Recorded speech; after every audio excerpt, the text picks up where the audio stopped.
पुणे सोलापूर महामार्गावरील लांबोटी ब्रिजच्या महापूर सद्यस्थितीवर मोहोळचे प्रशासन लक्ष ठेवून आहे। स्वतः पोलीस निरीक्षक हेमंत शेडगे हे या ठिकाणी उपस्थित असून मोहोळ पोलीस प्रशासनाने राष्ट्रीय महामार्ग प्राधिकरणाच्या अधिकाऱ्यांच्या पथकाला या ठिकाणी पाचारण केले आहे।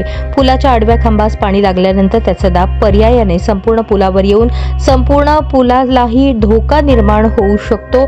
त्यामुळे पाणी लागल्यानंतर वाहतूक बंद ठेवणे क्रमप्राप्त बाब आहे। या अधिकाऱ्यांचा अभिप्राय घेऊनच वाहतूक बंद ठेवण्याचा निर्णय पोलीस प्रशासन आणि आपत्ती व्यवस्थापन विभाग घेणार असल्याचे प्राथमिक माहिती आहे। पूर्वदक्षता म्हणून या ठिकाणी मोहोळचे पोलीस निरीक्षक हेमंत शेडगे यांनी सकाळपासूनच चोख बंदोबस्त ठेवला आहे। आता काही क्षणांपूर्वी एक बाजू वाहतूक प्रशासनाने पूर्वदक्षता म्हणून बंद केली आहे।